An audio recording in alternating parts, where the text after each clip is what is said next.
Forgets the name of her kid. In the season 1 blooper reel, Julie Bowen's Claire meets up with an old friend from work, played by Minnie Driver. Haley, she's the oldest, 15, and then Alex is 13, and that's my baby Luke. He's 11, can you believe it? During their meetup, Claire talks about her kids. Haley, the oldest, who's 15, and then Julie completely blanks, but manages to stay totally in character as she turns to the camera in typical Modern Family fashion. Haley is the oldest and she's 15. And then there is... This is some awesome improv on both Julie's part and the cameraman, who zooms in at quite possibly the perfect moment. Claire eventually does land on the name Alex, but there's no telling if she remembered Luke.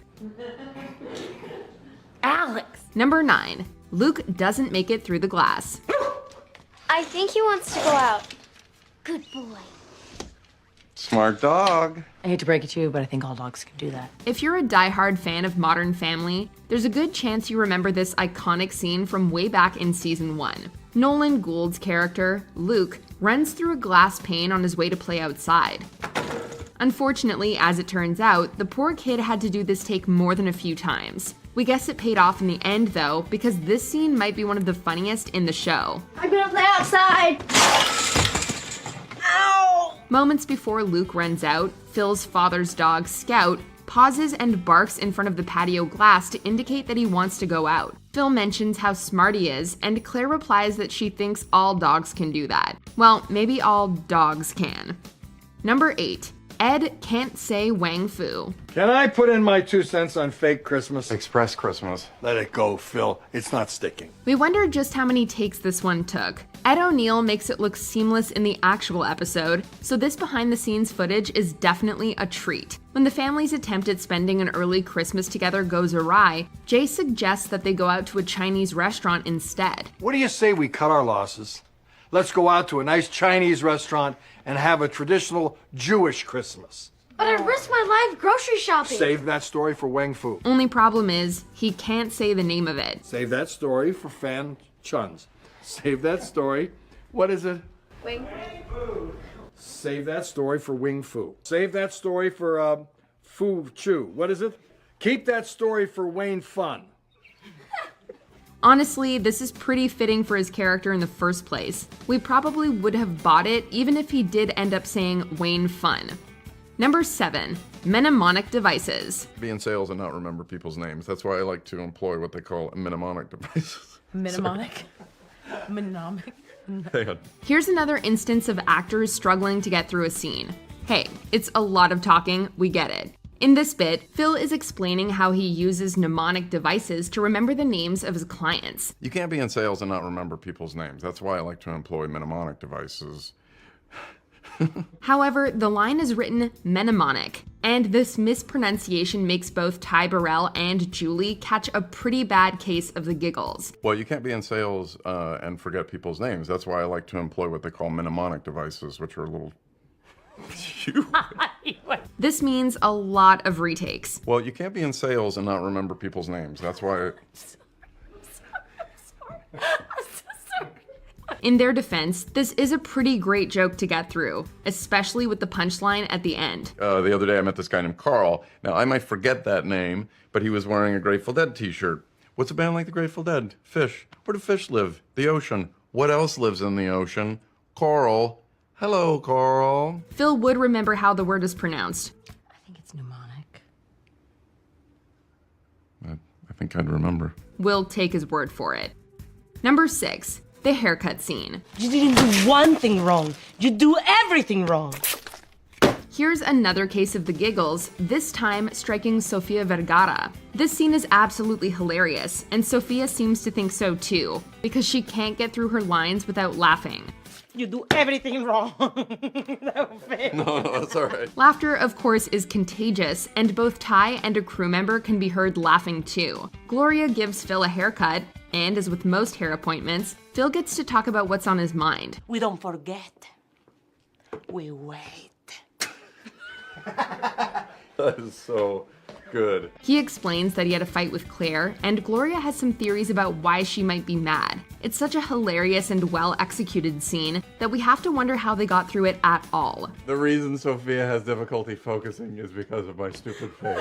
Number 5. Julie collapses to the floor laughing. Kenny is amazing at telling the age of a soul. Aw, thanks, babe. In this blooper, featuring Jason Mantzoukas as Haley's older boyfriend Kenny, we get Julie's genuine reaction to some physical comedy performed by Ty. This episode sees Phil and Claire realizing Haley's dating an older man just to get back at them. Still, that doesn't stop Phil's parental instincts from taking over. Believe me, I know 14-year-olds. He has a 14-year-old daughter. Oh, yeah. Oh, cool. Oh, honey, you don't have to do that. They have a gardener. Kenny mentions his 14-year-old daughter, who Haley really isn't that much older than, and Phil moves over to him with a pair of hedge clippers and the clear intent to chop off his ponytail. Julie wasn't told about this joke beforehand, and she fully collapses onto the floor laughing. Believe me, I know 14-year-olds. He has a 14-year-old daughter. She just got her first period. Cool.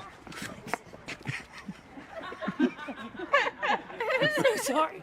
I almost told you what it was gonna be, but I enjoyed it more that happened. Not that we can blame her. This bit is hysterical.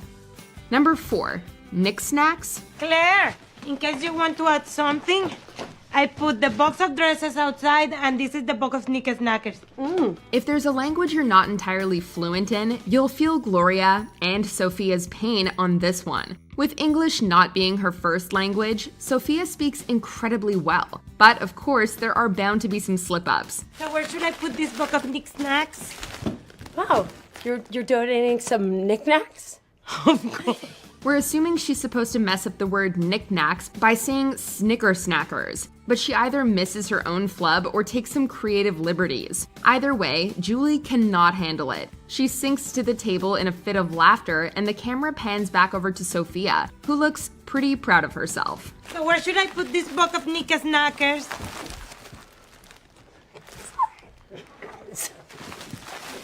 Number 3. The alpaca. It's mentioned in a few episodes over the course of the show that Phil would like to own an alpaca. I don't always make great decisions under pressure.